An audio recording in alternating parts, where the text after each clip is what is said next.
La historia del Tahuantinsuyo estaba a punto de cambiar para siempre.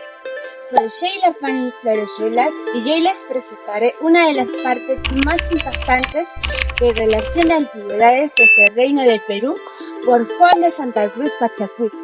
Así que comencemos.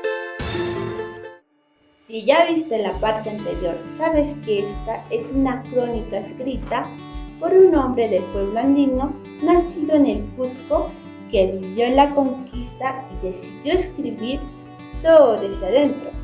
Si recién llegas, no te preocupes, en unos segundos vas a entender todo. Hoy arrancamos desde la página 29, donde la historia se pone más intensa. Vamos.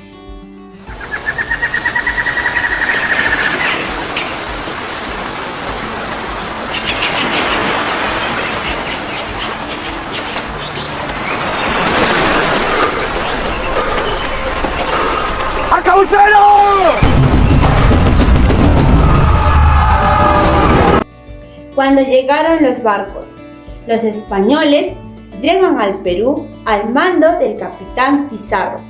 Y lo primero que dice la crónica es esto: ellos se hicieron pasar por viracochas.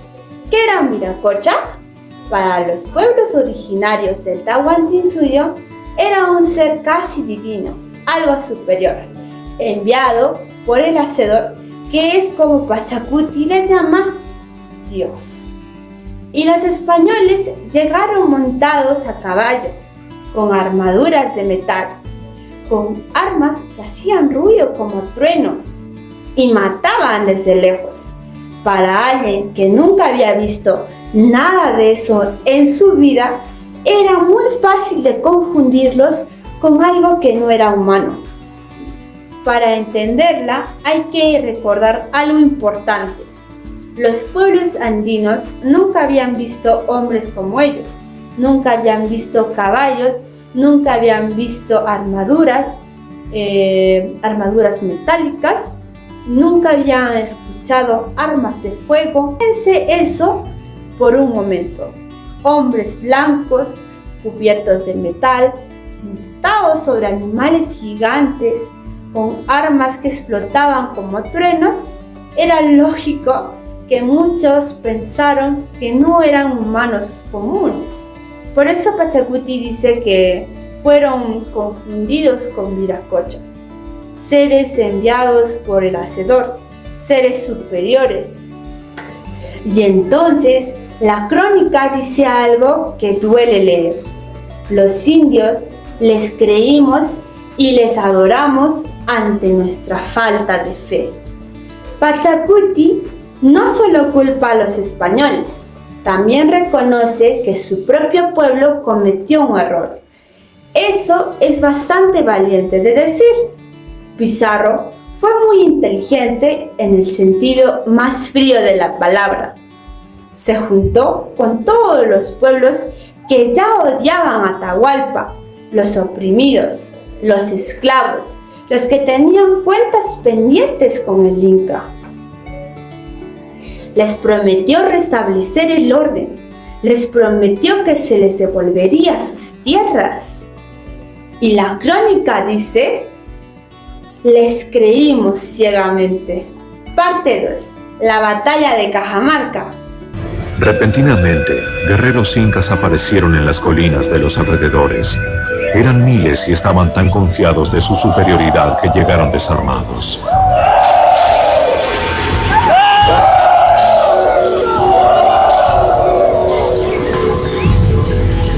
Los españoles se inquietaron, pero solo podían esperar.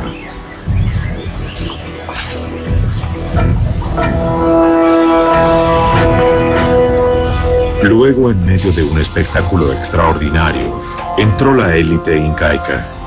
Un desfile majestuoso en el patio. Cientos de sirvientes limpiaron el sendero para el dios rey.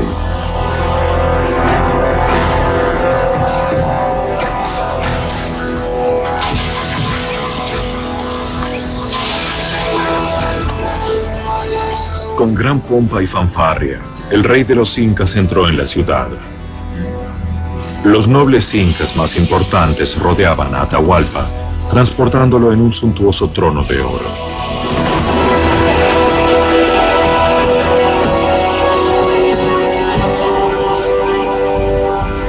Los conquistadores quedaron atónitos ante esta exhibición de poder y riqueza.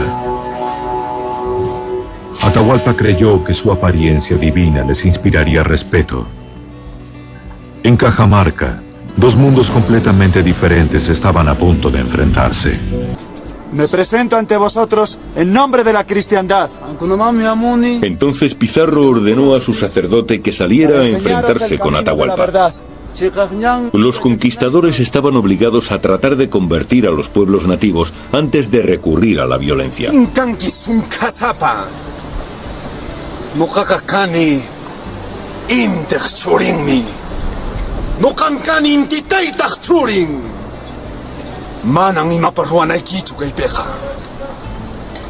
Mi poder procede de mi Señor.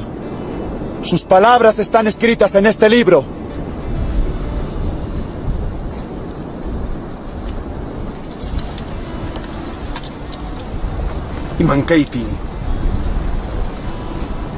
Atahualpa nunca había visto un libro y no sabía qué hacer con él.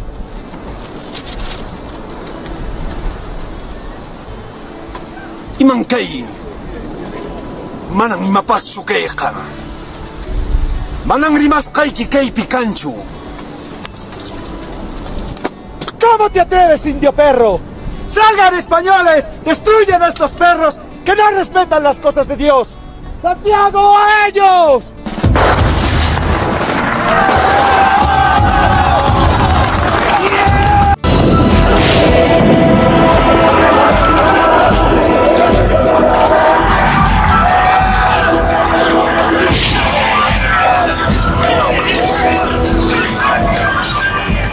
Un soldado escribió: entonces nuestras tropas se precipitaron desde todas las entradas y se lanzaron dando alaridos sobre los indefensos indios. Cortaron en pedazos a los incas desarmados con sus espadas, como si estuvieran cortando rebanadas de pan. Fue una matanza atroz. Había hedor de sangre y muerte. El enorme ejército inca quedó paralizado ante este feroz ataque. El rey Sol fue derribado. Pizarro lo arrestó. Sabía que conservando a Atahualpa con vida tenía a todo su imperio detenido. Declaró a sus hombres: nadie que valore su vida tocará al Inca. Atahualpa estaba en Cajamarca, confiado de sí mismo, seguro de sí mismo. Era el hombre más poderoso de este lado del mundo en ese momento.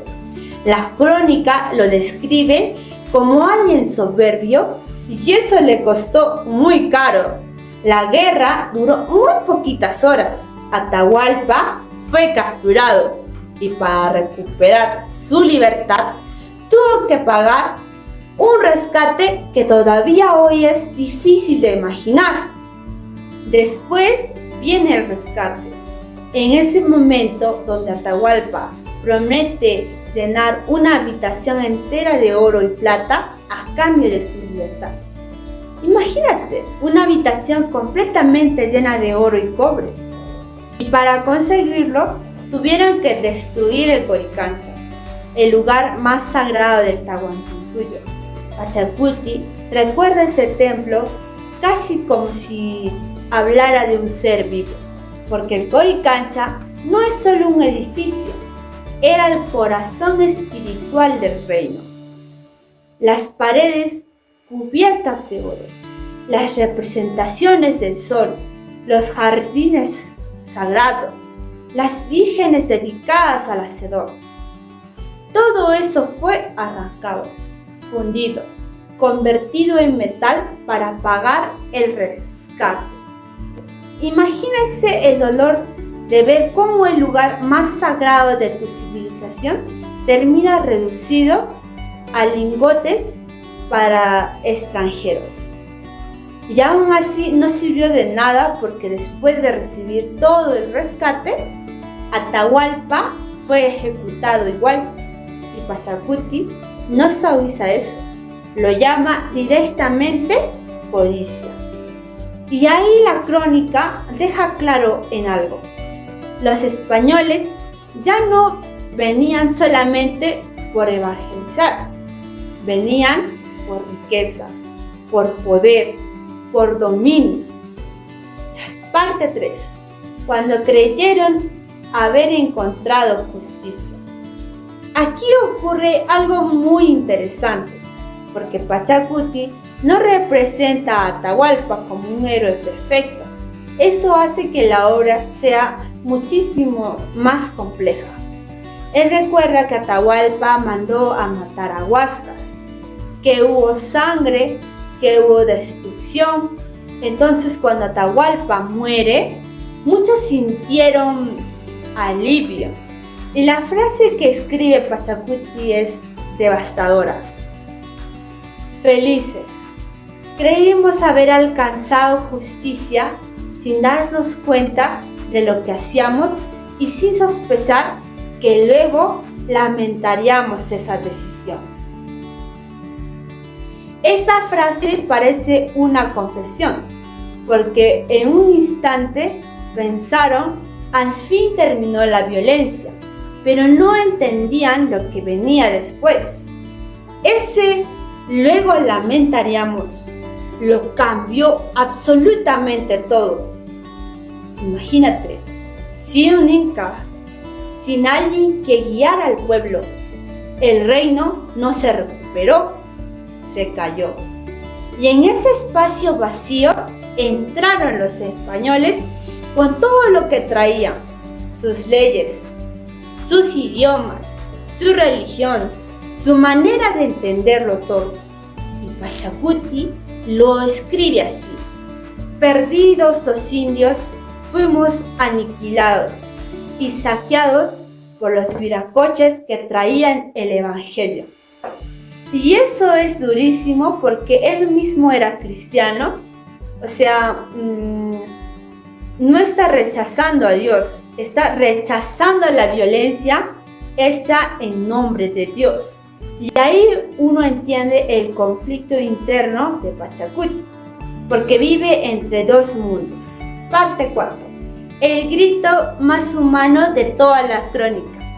Aquí ocurre probablemente el momento más fuerte del libro. Pachacuti deja de narrar y empieza a hablar directamente al hacedor.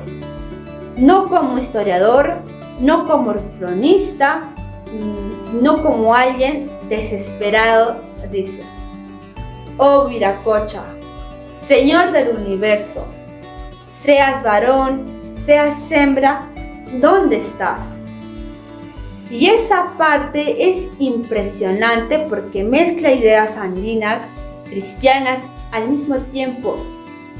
Luego continúa y: no te puedo ver, contéstame, te lo ruego. Eso ya no parece una crónica, parece una oración hecha por alguien que perdió todo.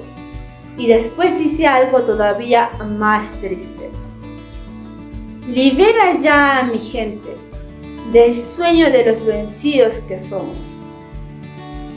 El sueño de los vencidos, qué frase tan fuerte, porque describe a un pueblo que sigue vivo, pero está derrotado espiritualmente.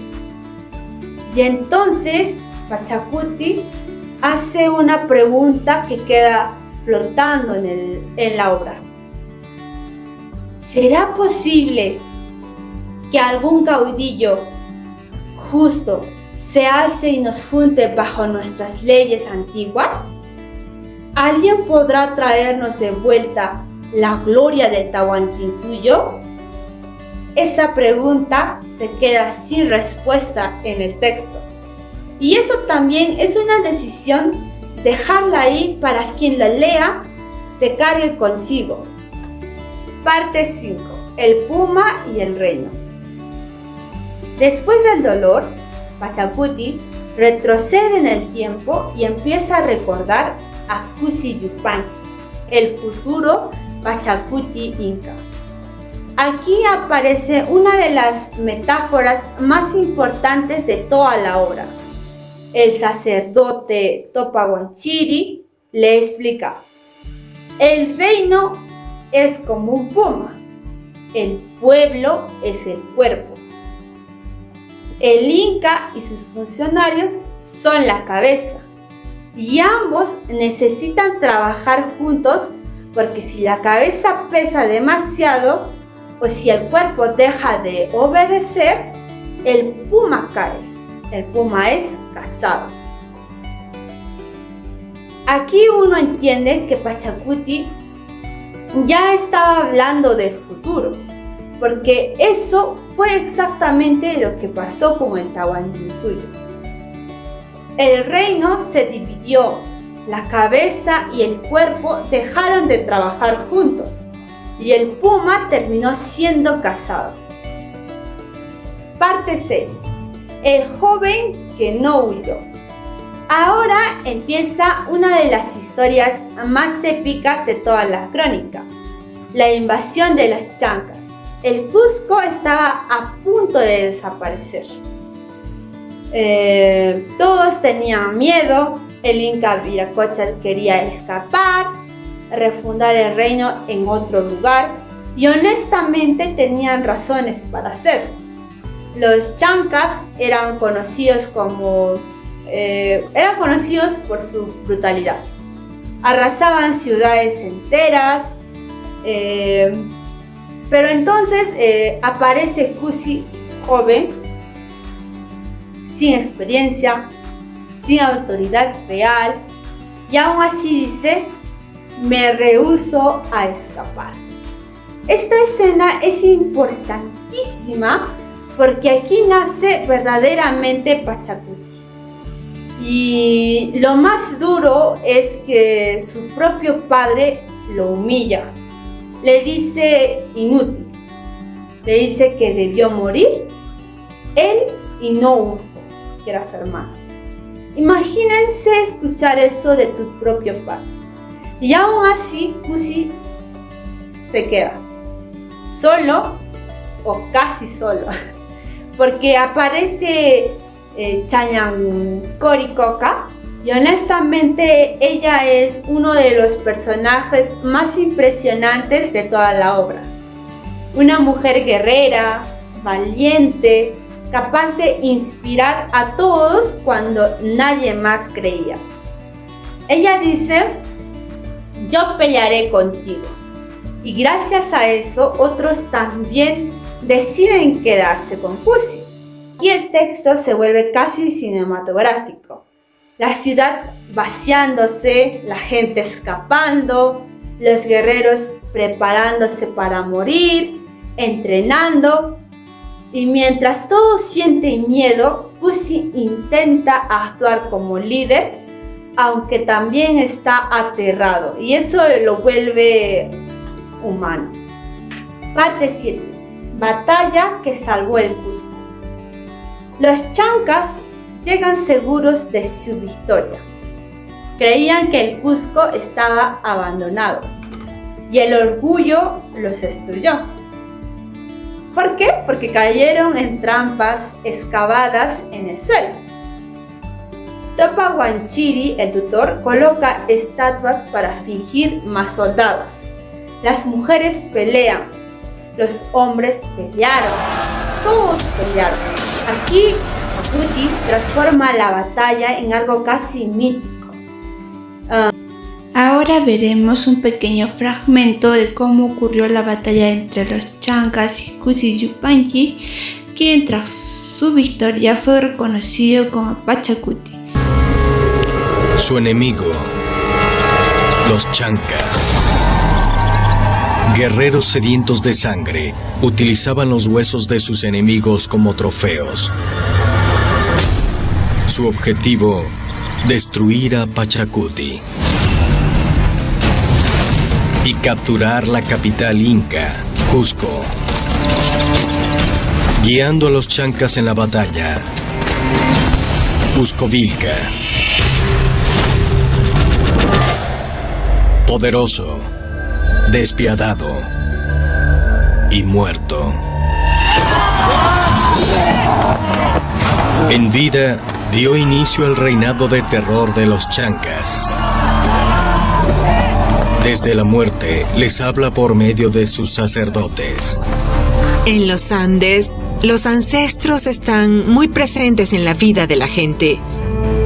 Así que momifican a la gente importante.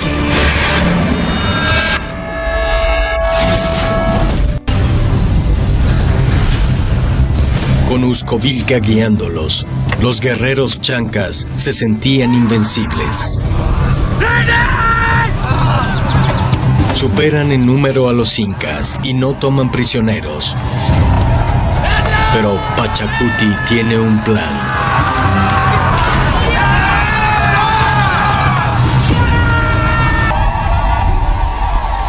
Él cree en algo más poderoso que Uzcovilca.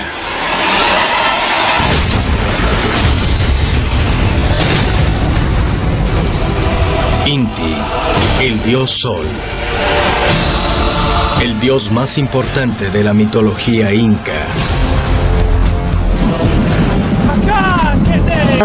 No parece solo una guerra, parece una lucha por salvar toda una civilización. Cusi pelea herido en la cabeza. Chañancori resiste hasta el final. Vika.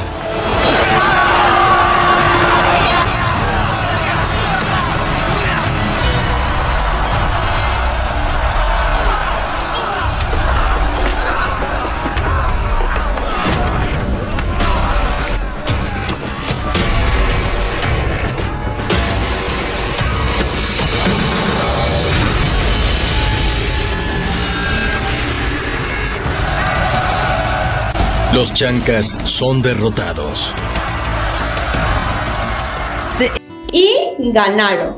El Cusco no cayó. Después de la victoria, Cusi no tomó represalias a los pueblos que habían sido enemigos. El nacimiento de Pachacuti. Después de ganar, Cusi hace algo inesperado. No destruye a los pueblos enemigos. No busca venganza, les ofrece unión, les ofrece caminos, alimento, conocimiento.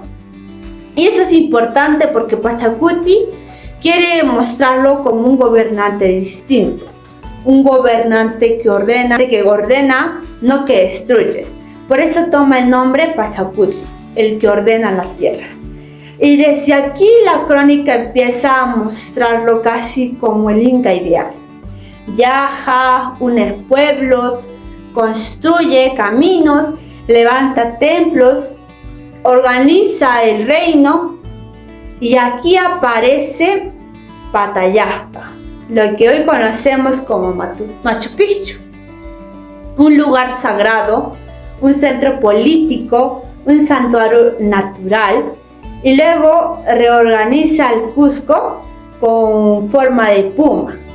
Sacsayhuamán como la cabeza, la plaza como el cuerpo, el Coricancha como el vientre. Todo tenía significado. Nada estaba hecho al azar. Parte 9. El regreso del padre. Aquí viene uno de los momentos más emocionales. Viracocha regresa avergonzado, humillado, sabe que abandonó el Cusco, sabe que dudó de su hijo y le pide perdón. Y Pachacuti responde: levántate, padre. Eso dice muchísimo sobre él, porque pudo humillarlo, pudo vengarse, pero no lo hace. Reconoce que sigue siendo su padre y aquí la crónica termina convirtiendo a Pachacuti en algo simbólico de reconciliación. Y entonces entendemos por qué Joan de Santa Cruz Pachacuti escribió todo esto.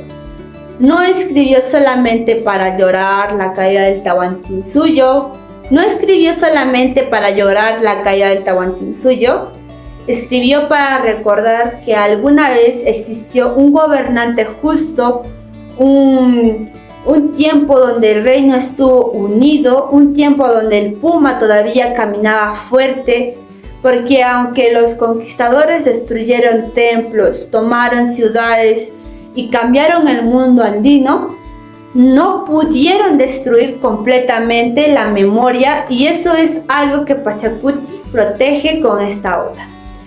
La memoria de su pueblo, la memoria de quienes fueron antes de la conquista. Y quizá por esta crónica sigue siendo tan poderosa hoy en día. Porque no solamente habla del pasado, habla de identidad, de pérdida, de resistencia y sobre todo habla sobre la necesidad humana de no ser olvidados. Pachacuti no tenía ejército, no tenía poder, solo tenía sus palabras, y con esas palabras construyó algo que ningún conquistador pudo destruir: su versión de la historia. Y bueno, así llegamos al final de Relación de Antigüedades de este Reino del Perú, una obra escrita por Joan de Santa Cruz Pachacuti que nos permitió conocer un poco más sobre la historia, la creencia y la visión del mundo andino. A través de esta crónica pudimos descubrir cómo los antiguos pobladores explicaban el origen de sus dioses, sus tradiciones y los acontecimientos más importantes del Imperio Incaico. Además, vimos cómo muchas de estas historias mezclan lo histórico con lo mítico, mostrando la profunda conexión que existe entre la naturaleza, la espiritualidad y la vida cotidiana. Lo más interesante de esta obra es que fue escrita desde la mirada de un hombre andino, quien quiso conservar la memoria de su pueblo en una época donde muchas tradiciones estaban desapareciendo tras la llegada de los españoles. Y aunque fue escrita hace muchos años, esta crónica sigue siendo importante porque nos ayuda a comprender mejor nuestras raíces, nuestra cultura y la riqueza del mundo andino. Soy Sheila Fanny Florejuelas. Gracias por quedarte hasta el final.